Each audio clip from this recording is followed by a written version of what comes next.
கர்ணா படமே டிராப் ஆயிடுச்சு. சூர்யா மிகப்பெரிய அப்செட்ல இருக்கார். இல்லை கர்ணா வந்து டிராப்புங்கிற மாதிரி சமீபத்தில் தகவல் கிடைச்சிது. எங்கேயோ வேற ஏதோ ஒரு பிரச்சனை ஆயிருக்கு, அதனால இந்த படம் டிராப்புங்கிற தகவல்கள் வருது. பட் வணங்கான் இல்லை, புறநானூறு இல்லைங்கிறது இல்லைதான். வாடிவாசல் டவுட்டட் லிஸ்ட்ல இருக்கு. வாடிவாசல் ஸ்டார்ட் பண்ணுறாங்க ஊர்தியா அக்டோபர்லேருந்து. அதில் வந்து அமீர் சூர்யா 2 பேருமே இருக்காங்க. இன்னொன்று சினிமாவை பொறுத்தளவுக்கு முழுக்க நீங்கள் விரும்பி ஒரு படத்துக்குள்ளே வந்தால் தான் அந்த கேரக்டரே வெளியில் வரும். அதனால் சூர்யா வந்து பிடிக்காத படத்துலேருந்து விலகுவதே பெட்டர். ஜெயிலரில் இருந்து அந்த ஒரு ப்ரீக்வல் பார்த்துட்டு இதை பண்ணுறாங்களான்னு தோணுது சார். அதே மாதிரி மலையாளத்துலேருந்து ஒரு ஆக்டர் ஒரு ரஜினியை மட்டும் வச்சுக்கிட்டு ஒரு லோகேஷ் கனகராஜை வச்சுக்கிட்டு நீங்கள் 60 கோடி ஒருத்தருக்கே சம்பளம் கொடுத்தீங்கன்னா எப்படி எடுக்க முடியும்? ஆகணும் இதை தவிர்த்துட்டு இனிமேல் எதிர்காலத்தில் படமே எடுக்க முடியாது. என்ன எல்சியூ? அந்த படத்தில் நடித்த ஒரு ஹீரோ இந்த படத்தில் நடித்தா உடனே அது எல்சியூ ஆகுமா? ஒரு பக்கம் லைக்கா திரும்ப இறங்கி வரும்போது திரும்ப அஜித் ஒரு பக்கம் பிடிவாதம் பிடிக்கிறார். என் சம்பளத்தை கரெக்டாக கொடுத்தா தான் நான் ஷெட்யூலுக்கே வருவேங்கிற மாதிரி பிடிவாதமாக உட்காந்துருக்கிறதா ஒரு தகவல் இருக்குது. மகிழ் திருமேனியால் தான் இந்த ஒரு ப்ராஜெக்ட் இப்படி ஒரு மிஸ்கம்யூனிகேஷன் போதுன்னு எடுத்துக்கலாமா சார்? இல்லை அப்படி எடுத்துக்க முடியாதுங்க. அவங்க போட்ட கால்குலேஷன் தப்பாயிடுச்சு. நான் இப்போ 40 நாள் டேட்டு தரேன், அதை யூஸ் பண்ணிங்க. ஒரு வேளை இல்லைன்னா விட்டுருங்க, நான் குட் பேட் அக்லி முடிச்சுட்டு வந்து தான் உங்களுக்கு பண்ணி தருவேன்.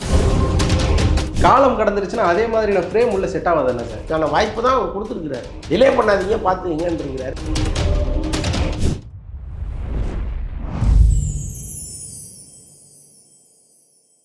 ஜி சினிமா பிரசன்ஸ் இந்த ஸ்பெஷல் எபிசோடில் சினிமா விமர்சகர் மற்றும் மூத்த பத்திரிகையாளர் திரு அந்தணன் அவர்கள் தான் நம்ம கூட இருக்காங்க. சார் வணக்கம். வணக்கம். எப்படி சார் இருக்கீங்க? சிறப்பாக இருக்கேன். ஸோ ஆக்டர் சூர்யா பார்த்தீங்கன்னா முதல்ல ஆரம்ப காலத்தில் அதிக அளவு பேசப்படாத ஒரு ஆக்டராக இருந்தார். ஆஃப்டர் த அயன் படத்துக்கு அப்புறமாவே சூர்யா வந்து ஒரு நல்ல ஸ்டாராக தமிழ் சினிமாவில் இருந்தார். சிங்கம் 1, சிங்கம் 2, சிங்கம் 3ன்னு சொல்லி 24 இது மாதிரியான கலவை படங்களை கொடுத்துட்டு இருந்தார். ஆனால் அண்மையில் அவர் எடுத்த முடிவுகள் எல்லாமே தவறாக போயிடுச்சா அப்படிங்கிற ஒரு விஷயம். ஒரு பக்கம் பார்த்தீங்கன்னா புறநானூறு ட்ராப் ஆகிடுச்சு, வாடிவாசல் டவுட்டட் லிஸ்ட்டில் இருக்குது. இன்னொரு பக்கம் பார்த்தீங்கன்னா இங்கேருந்து ஹிந்தியில் போகிறார். கர்ணா படமே ட்ராப் ஆகிடுச்சு. கிட்டத்தட்ட 600 கோடி பட்ஜெட் வந்து ட்ராப் ஆகிடுச்சு. சூர்யா மிகப்பெரிய அப்செட்டில் இருக்கார். திரும்பவும் பார்த்தீங்கன்னா சென்னைக்கு வர போகிறாருங்கிற தகவல்லாம் பேசிகிட்டு இருக்காங்க சார். இல்லை கர்ணா வந்து ட்ராப்புங்கிற மாதிரி சமீபத்தில் தகவல் கிடைச்சிது. பட் அது ஒரு வேளை ஏதாவது நடுவில் பேசி மாறுறாங்களா நமக்கு தெரியாது. பட் இந்த நிமிடம் வரைக்கும் அதுதான் உண்மை. அப்புறம் மறுபடியும் ஏதோ சுதா கங்குராவோட ஒரு மீட்டிங் இப்போ சமீப காலமாக நடந்துகிட்டு இருக்குன்னு சொல்கிறாங்க. அது புறநானூறுக்காக இருப்பதற்கு வாய்ப்பு கிடையாது. ஏன்னா அது வேண்டாங்கிற இடத்துக்கு அவர் வந்துட்டார். ஒருவேளை வேறு கதைகள் எதுவும் பண்ணுறாங்களா என்னன்னு தெரியாது. வாடிவாசல் ஸ்டார்ட் பண்ணுறாங்க ஊர்தியா அக்டோபர்லேருந்து ஷூட்டிங் போகிறாங்க. அதில் வந்து அமீர் சூர்யா 2 பேருமே இருக்காங்க. அக்டோபர்லேருந்து ஷூட்டிங்னு இப்போதைக்கு சொல்லியிருக்காங்க. மேக்ஸிமம் அது வந்து ஸ்டார்ட் பண்ணுவாங்க. மற்றபடி ட்ராப்பான படங்கள் பண்ணுது தான். பட் வணங்கான் இல்லை, புறநானூறு இல்லைங்கிறது இல்லை தான். இனிமேல் இப்போ வணங்கான் வந்து ஒரு மிகப்பெரிய ஹிட் ஆகி பாலா வந்து பழைய இடத்துக்கு வந்துட்டாருன்னு வைங்களேன், சூர்யா மீண்டும் பாலாவோடு சேருவதில் ஒன்றும் தப்பு இல்லை, அதுக்கான வாய்ப்புகளும் அமையும்னு வச்சுங்களேன். அதே மாதிரி தான் சுதா கங்குரா. புறநானூறு தொடர்பாக அவங்களுக்குள்ள ஒரு முரண் இருந்தால் கூட நாளைக்கு வேற ஒரு கதையோட நான் வர்றேன் அப்படின்னு அவங்க வந்தாங்கன்னா சூர்யா வேணான்னு சொல்ல போகிறதில்ல. அது ஏதோ ஒரு பேச்சுவார்த்தை நடந்துகிட்டு இருக்குன்னு சொல்கிறாங்க. இப்போ அந்த எடுக்கிற முடிவுகள் எல்லா நேரத்துலையும் சரியாக இருக்குமான்னா நமக்கும் சரியே அல்லது மற்றவங்க எல்லாம் ஹியூமன் பீயிங் தானே. அதனால சில நேரங்களில் இந்த முடிவுகள் தவறாக போகிறதுக்கு நிறைய வாய்ப்புகள் இருக்குது. சூர்யாவுக்கும் அப்படி தான் அமைஞ்சிருக்கு. அது வந்து திமுறில் எடுத்துட்டாரு ஒரு அப்படின்னு கூட பல பேர் இங்கே பேசலாம். பட் அப்படிலாம் நான் அதை பார்க்கல. அவர் ஏதோ அவருக்கு அதில் ஒரு நெருடல் இருக்குது, ஒரு வேணான்னு நினைக்கிறாரு. இன்னொன்று சினிமாவை பொறுத்தளவுக்கு முழுக்க நீங்கள் விரும்பி ஒரு படத்துக்குள்ளே வந்தால் தான் அந்த கேரக்டரே வெளியில் வரும். சும்மா அரையும் குறைவாக யோசிச்சுட்டு வந்து தொலைச்சிட்டமே நீங்கள் பண்ணீங்கன்னா சத்தியமாக அந்த படம் வழங்காது. ஸோ அதனால் சூர்யா வந்து பிடிக்காத படத்துலேருந்து விலகுவதே பெட்டர் எப்பவுமே. ஏன்னா சார் ரோலெக்ஸ் அப்படிங்கிற ஒரு கேரக்டர் பண்ணார். அந்த விக்ரம் படம் வந்து பல பில்லர்ஸ் இருந்தாலுமே கடைசியாக வந்த ஒரு பில்லர் கன்க்ளூஷனில் யார் அப்படின்னு பார்த்தா ரோலெக்ஸ் அப்படிங்கிற ஒரு கேரக்டர் தான். அதுக்கப்புறமாவே சூர்யா மீதான ஒரு எதிர்பார்ப்பு அதிகமாகிடுச்சு. ஒரு பக்கம் லோகேஷ் கனகராஜ் சொல்கிறாரு இது மாதிரி ரோலெக்ஸ் அப்படிங்கிற ஒரு ஸ்டாண்ட் அலோன் ஃபில்ம் பண்ண போகிறேன் அப்படின்னு சொல்லி. ஒருவேளை அந்த படம் மீது இருக்கக்கூடிய ஒரு அபரிவிதமான நம்பிக்கையில் மற்ற படங்களை கைவிட்டுறாராங்கிற நிறைய கிரிட்டிக்ஸ் எழுத ஆரம்பிச்சிட்டாங்க சார். இல்லை அப்படி எப்படி சொல்ல முடியும்? அது வரைக்கும் இப்போ சும்மா நடிக்காமலே உட்காந்துருக்க முடியுமா? அப்படி கிடையாது. இல்லை நீங்கள் அது வரைக்கும் ரன் ஆகிட்டு தானே இருக்கணும். அப்போ பல படங்களில் நீங்கள் நடிச்சுட்டு தானே இருக்கணும். லோகேஷ் கனகராஜ் ரோலக்ஸாக எப்போ எடுப்பாருன்னு அவருக்கே தெரியாது. ஏன்னா அவருக்கு நிறைய கமிட்மெண்ட் இருக்குது. வேறு மாநிலங்களில் அட்வான்ஸ் வாங்கி வச்சுருக்கிறாரு. அங்கே போய் ஒரு படம் பண்ண வேண்டிய சூழ்நிலை இருக்குது. இங்கே கைதி 2 பண்ண வேண்டிய சூழ்நிலை இருக்குது. இதெல்லாம் முடிச்சுட்டு தான் அவர் ரோலக்ஸுக்கே வர முடியும். அப்போ அது வரைக்கும் ஒரு ஹீரோ வீட்டில் சும்மா உட்காந்துருக்க முடியாது. இப்போ அதுக்காக மற்றவர்களை அவர் இழிவுபடுத்தினாருன்னா நம்ம அந்த ஏரியாவுக்கே போகக்கூடாது. ரொம்ப தப்பு. இப்போ சார் ஒரு பெரிய வெப்சைட் ஒன்றில் தான் அந்த கர்ணா ட்ராப் ஆன ஒரு ஸ்டோரி எழுதியிருந்தாங்க. நாங்கள் தான் அதை சொன்னோம். நீங்கள் சொன்னீங்க. அதுக்கப்புறம் இது வேறு ஒரு வலைபேச்சு இல்லாமல் இன்னொரு இடத்துல சொல்லியிருந்தாங்க சார். அதை சொன்னால் கூட நம்ம காப்பி ரைட் அடிச்சு விட்றாங்க. அப்படிப்பட்ட ஒரு குரூப் அவங்க. அதில் என்ன அவங்க மென்ஷன் பண்ணியிருந்தாங்க அப்படின்னா, சூர்யாவுக்கு அந்த 600 கோடி ப்ரொடியூஸ் பண்ண ஏன் பயந்தாங்க அப்படின்னா, ஒரு சவுத் இந்தியன் ஆக்டருக்கு நம்ம வந்து 600 கோடி பண்ணணுமா அப்படிங்கிற மாதிரியான ஒரு டாக் போனதாக உள்ள சொல்லப்படுது.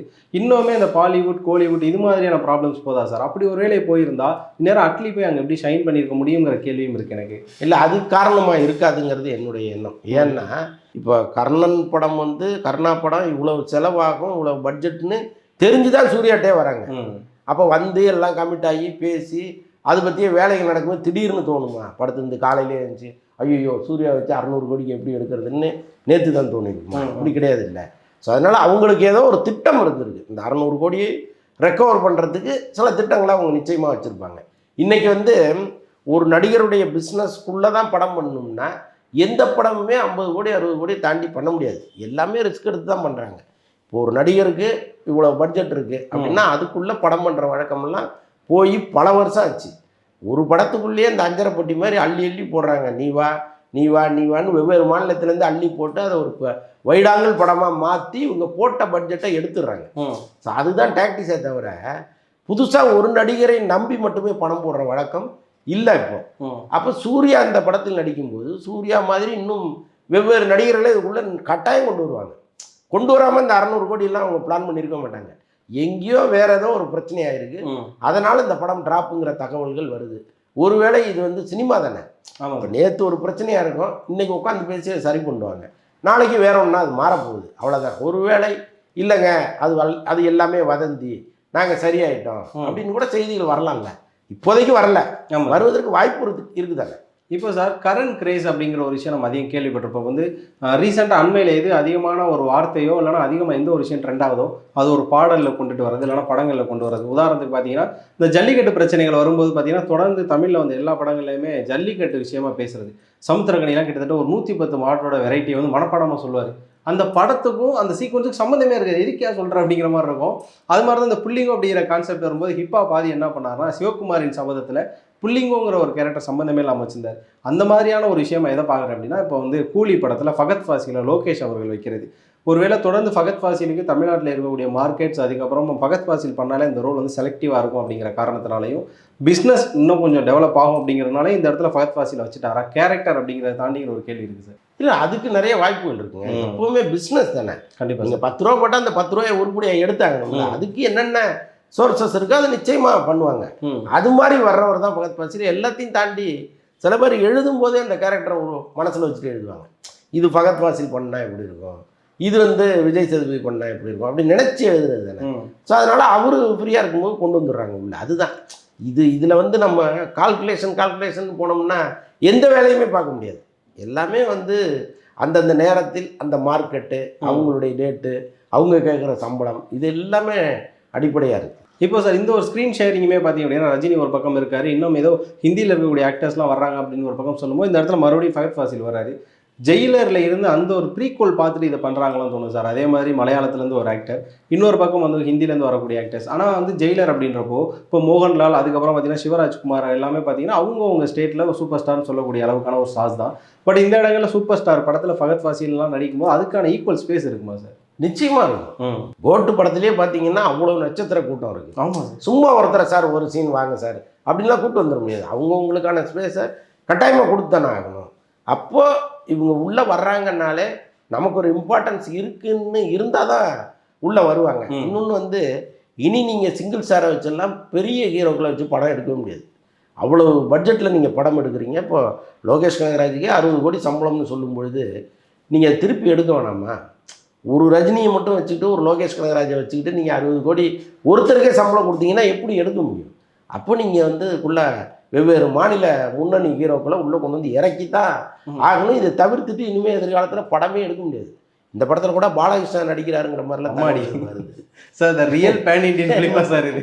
ஆமாம், முன்னாடியெல்லாம் ஒரு சிங்கிள் படத்தை எடுத்துட்டு மற்ற ஸ்டேட்டுகளில் விடும்போது அது பேன் இண்டியாவாக மாறும். ஆமாம், இப்போ இந்தியாவில் இருக்கக்கூடிய எல்லா ஒரு லாங்குவேஜ் சினிமாலேருந்து ஒரு அது நல்லது தாங்க. ஆமாம் சார், ஹெல்த்தியாக இருக்கும். இல்லை அது ஒன்று ஒரு காலத்தில் இங்கேருந்து தமிழ்லேருந்து இப்போ இந்திக்கு போகிற நடிகர்களை அங்கே ஷைன் பண்ணவே விட மாட்டாங்க. கமல்ஹாசன் பல பாலிடிக்ஸ் பண்ணி அங்கேருந்து விரட்டி விட்ருவாங்க. ஆனால் இன்னைக்கு அப்படி இல்லைல்ல. அங்கேருந்து சஞ்சய் தத் வந்து இங்கே நடிக்கிறாரு, இங்கேருந்து போய் ஒரு நடிகர் அங்கே நடிக்கிறாரு. ரொம்ப இயல்பாக மாறுது இல்லை, அது நிச்சயமாக தேவை தானே. ஸோ இது மாதிரியான விஷயங்கள் பார்க்கும்போது சார் திரும்பவும் இந்த எல்சியூ அப்படிங்கிற கான்செப்ட் ஆகும்னா உள்ளே எடுத்துகிட்டு வந்துடுவாங்க சார். இனி அதை லோகேஷ் கனகராஜே விரும்ப மாட்டாருங்க. ஏன்னா எல்சியூன்னு சொல்லி ஒரு படத்தை காலியே பண்ணிட்டாங்க. இனிமேலாம் வந்து அவர் விரும்பவே மாட்டார். அப்படி இருந்தால் கூட அது வெளியில் சொல்லவும் மாட்டார். சொல்லப்போனால் இந்த லியோ பாதி காலியானதுக்கு இந்த எல்சியூ அப்படிங்கிற விஷயமே அதுவே பார்த்தீங்கன்னா நமக்கே தெரியும் சார், வந்து நம்ம கட்டாயப்படுத்தி பிச் பண்ண மாதிரி இருந்தது சார். உங்களுக்கு ஃபீல் ஆனிச்சு சார் அது ஆக்சுவலாக? நான் ஆரம்பத்துலேருந்து இது ரொம்ப ஒரு பேத்தல்னு தான் சொல்லிட்டு என்ன எல்சியூ ஒன்றுமே கிடையாது, அது எதுக்கு இது இவ்வளோ பெருசாக ஒருத்தரும் பேசிகிட்டு இருக்காங்க அப்படிங்கிறது தான். இப்போ அந்த படத்தில் நடித்த ஒரு ஹீரோ இந்த படத்தில் நடித்தா உடனே அது எல்சியூ ஆகிடுமா? அந்த படத்தில் நடித்த ஒரு கேரக்டர் ரோல் இந்த படத்துக்குள்ளே வந்தால் எல்சியூ ஆகிடுமா? அது என்ன புது கான்செப்ட்டுங்கிற. இங்கே தமிழில் வந்து 60 படத்துக்கு மேலே ஹிட்டு கொடுத்த எஸ்பி முத்துராமன் வந்து ஒரு எல்சியும் கொண்டு வரல, ஒரு எம்சியும்லாம் அவர் கொண்டு வரல. அவர் பாட்ட கதை தோணும் எடுப்பார், போயிட்டுருப்பார், அவ்வளோதான். ஸோ அந்த மாதிரி பல இயக்குனர்கள் சாதனை மேல் சாதனை படைத்த இயக்குனர்கள்லாம் புதுசாக ஒரு வேலை பண்ணவே இல்லை. அதுக்காக புதுமை வேணான்னு நம்ம சொல்லலை. ஓகே சார், அது அபத்தமாக இருந்திருக்கூடாது. இப்போ இந்த எல்சியூ வர்றதுல எல்லாம் வந்து என்ன ஒரு மிஸ்டேக்காக நான் பார்க்குறேன் அப்படின்னா, ஒரு பக்கம் வெங்கட் பிரபுனாலே அவரோட டீம் வச்சு தான் படம் பண்ணுவார். கம்பல்சரி அவங்க தம்பி இருப்பாங்க, அதை தாண்டி வைபவ் மகத்துன்ற ஒரு டீம் இருக்கும் அப்படிங்கிற ஒரு விஷயம் இருக்கும். பாரதி ராஜாவில் ஆரம்பித்தது மணிரத்னம் எல்லாருக்குமே அவங்க டீம் வச்சு தான் படம் பண்ணுவாங்க. புதுமுக நடிகர் உள்ளே வரதே மிகப்பெரிய ஒரு ஆச்சரியமாக இருக்கும் அப்படின்னு. கிட்டத்தட்ட எல்சியூ அப்படிங்கிற கான்செப்ட் வந்தாலுமே இந்த இடங்களில் வந்து கிட்டத்தட்ட கமலா இருக்கட்டும், அர்ஜுன் தாஸாக இருக்கட்டும், ஒரு குறிப்பிட்ட அந்த கைதி, விக்ரம் இது மாதிரியான படங்களில் இருக்கக்கூடியவங்க மட்டும் தானே சார் உள்ளே வர முடியும். புதுமுக நடிகர் உள்ளே வர கஷ்டமாக இருக்கும் தானே சார்? கண்டிப்பாக இருக்கும். அது வந்து அதான் டோட்டலாக அந்த எல்சியூங்கிற கான்செப்டே இல்லாமல் அவர் படம் பண்ணால் நிச்சயமாக ஜெயிப்பார். ஓகே சார், ஃபைனலாக ஒரு கேள்வி கேட்கணும்னு நினைக்கிறேன். இந்த கேள்வியை கேட்காம போனால் கம்பல்சரி இந்த இன்டர்வியூ தப்பாயிடும். என்ன அப்படின்னா விடாமுயற்சி. இந்த விடாமுயற்சியை வந்து நானும் எப்படியாவது விட்டுருன்னு பார்க்குறேன். ஒரு இன்டர்வியூலையுமே ஏதாவது ஒரு அப்டேட் ஒரு நினச்சிட்டு இருக்கப்போ ஒரு பக்கம் லைக்கா திரும்ப இறங்கி வரும்போது திரும்ப அஜித் ஒரு பக்கம் பிடிவாதம் பிடிக்கிறாரு அப்படிங்கிற மாதிரி டேக்லைன்லாம் போட்டுட்டு இருக்காங்களே சார், அது உண்மையா சார்? இப்போ இல்லை, பிடிவாதம்ங்கிறது அவருக்கான சம்பளத்தை அவருக்கு அவங்க கரெக்டாக கொடுத்துட்டா அவர் கிளம்பிடுவார். ஸோ அதுதான் இங்கே பிரச்சனையாக போயிட்டு இருக்கு. இன்னொன்று வந்து நடிகர்களுக்கு ஒரு எல்லை இருக்குது. நீங்கள் இந்த படத்தை நடித்து கொடுத்துட்டு டப்பிங்கில் கூட நீங்கள் அந்த காசை வாங்கிக்கலாம். என் சம்பளத்தை கரெக்டாக கொடுத்தா தான் நான் அந்த ஷெட்யூலுக்கே வருவேங்கிற மாதிரி பிடிவாதமாக உட்காந்துருக்கிறதா ஒரு தகவல் இருக்குது. ஆனால் தொடர்ந்து அவர்கிட்ட பேச்சுவார்த்தை நடத்திட்டு இருக்காங்க. அது மாறுவதற்கு நிறைய வாய்ப்புகள் இருக்குது. இப்போ சார் நம்ம வந்து துணிவு, வலிமை இந்த படமெல்லாம் எடுத்துக்கிட்டோம் அப்படின்னா லைக்கால தான் வந்து துணிவு வந்தது அப்படிங்கிற நம்ம எல்லாருக்குமே தெரியும். அப்போ அதே சுபாஸ்கரன், இன்னொரு பக்கம் பார்த்தீங்கன்னா அச்வினோத். ஸோ ப்ரொடியூசர் அதே தான், ஆக்டர் அஜித் தான். இப்போ நடுவில் இருக்க டேரக்டர் தான் பிரிட்ஜாக இருக்காரு. ஸோ அவங்களுக்குள்ள ஒரு நல்ல கெமிஸ்ட்ரி இருந்து படம் ரிலீஸ் ஆகிடுச்சு. ஸோ இந்த இடங்களில் ஒரு வேளை நம்ம மகிழ் திருமேனியால் தான் இந்த ஒரு ப்ராஜெக்ட் இப்படி ஒரு மிஸ்கம்யூனிகேஷன் ஆகுதுன்னு எடுத்துக்கலாமா சார்? இல்லை, அப்படி எடுத்துக்க முடியாதுங்க. அவங்க போட்ட கால்குலேஷன் தப்பாயிடுச்சு. இப்போ அவங்க இந்த லேண்ட்ஸ்கேப்பே தப்பாக முடிவு பண்ணிட்டாங்க. ஓகே சார், இதை வந்து எங்கேயா ஒரு சிக்கனமான ஒரு நாட்டில் இவங்க எடுத்திருந்தாங்கன்னா இவ்வளோ செலவாயிருக்க வாய்ப்பு இல்லை. இப்போ அவங்க ஒரு பட்ஜெட் போடுறாங்க, அந்த பட்ஜெட்டை தாண்டி இன்னொரு பங்கு போகும்பொழுது அவங்களும் திணறாங்க. இப்போ அஜித் படத்துக்குன்னு ஒரு பிஸ்னஸ் இருக்குது. ஆமாம், இந்த பிஸ்னஸை தாண்டி இது போகாதுங்கிறது அவங்களுக்கு தெரியும். அப்போ அதை தாண்டி இன்னொரு மடங்கு பணத்தை போட்டால் அதை நம்ம எப்படி திருப்பி எடுக்கிறதுங்கிற ஒரு கவலை அவங்களுக்குள்ள நிச்சயமாக இருக்கும். அப்போ ஒன்றும் பட்ஜெட்டை குறைங்க, இல்லைன்னா அஜித் ஒரு 20% சம்பளத்தை குறைங்க, இந்த மாதிரி ஒரு பேச்சுவார்த்தை நடத்துகிறாங்க. அது பெரிய ஈகோ பிரச்சனையாக போய் சேருது. ஸோ இது மாதிரி உள்ள நிறைய மிஸ் அண்டர்ஸ்டாண்டிங் தான் இது மெயினாக வந்து நின்று இருக்கு. ரெண்டாவது ஃபினான்சியலாக கொஞ்சம் ஸ்ட்ரகிள் அவங்களுக்கு. இது எல்லாமே சேர்ந்து தான் இந்த பிரச்சனை இப்போ ஓடிட்டுருக்கு. ஆனால் நடுவில் கொஞ்சம் பேர் இதை சமாதானமாக பேசிகிட்டு இருக்காங்க. இன்னும் 2-3 நாளில் சரியாயிருங்கிற மாதிரி சொல்லிட்டு இருக்காங்க. ஆனால் டு பி த ஃபேக்ட் என்ன அப்படின்னா, குட் பேட் அக்லிக்கு அவங்க ஒரு ஸ்லாட் வச்சுருக்காங்க. அந்த ஸ்கெடியூலில் இருக்கக்கூடிய அவுட்லுக்கும் நம்ம விடாமுயற்சியில் இருக்கக்கூடிய அவுட்லுக்கும் ஒரே அவுட்லுக்குன்றாங்க சார். அந்த ஸ்கெடியூல் நடிக்கிற வரையும் தான் விடாமுயற்சி கெடு, அப்படி இல்லை இந்த ஸ்கெடியூல் முடிஞ்சிருச்சுன்னா விடாமுயற்சி வந்து குட் பேட் அக்லி முடிச்சுட்டு தான் சொல்கிறாங்களே சார், அது உண்மை? அதுதான் உண்மை. அது அஜித் டைரெக்டாகவே சொல்லிட்டார், நான் இப்போ 40 நாள் டேட்டு தரேன், அதை யூஸ் பண்ணிங்க, ஒருவேளை இல்லைன்னா விட்டுருங்க, நான் குட் பேட் அக்லி முடிச்சுட்டு வந்து தான் உங்களுக்கு பண்ணி தருவேன் அப்படிங்கிறத உறுதியாக அவர் சொல்லிட்டாரு. விட்டுட்டாங்கன்னா கஷ்டம், அது இவங்களுக்கும் தெரியும். ஸோ அதனால் தொடர்ந்து ஒரு பேச்சுவார்த்தை போய் அதே ஃபிசிக் லெவல் வேணும், அதே ஹேர் ஸ்டைல் வேணும், அதே மாதிரியான ஒரு ஆக்டிவிட்டி வேணும். இதெல்லாம் தாண்டி காலம் கடந்துருச்சுன்னா அதே மாதிரியான ஃப்ரேம் உள்ள செட் ஆகாது என்ன சார்? ஆமாம், கண்டிப்பாக. அதுதான் அதுக்கான வாய்ப்பு தான் அவர் கொடுத்துருக்குறாரு. டிலே பண்ணாதீங்க, பார்த்துங்கன்னு இருக்கிறாரு. இவங்க என்ன பண்ண போகிறாங்கன்னு தெரியல. ஓகே சார், தொடர்ந்து பார்ப்போம். நம்மளும் விடாமுயற்சி பற்றி பேசிகிட்டு இருக்கோம். விடாமல் ஒரு முயற்சி எடுத்து படத்தை எடுத்தால் ரொம்ப சந்தோஷமாக இருக்குன்னு நினைக்கிறேன். ரொம்ப நன்றி சார். நன்றி.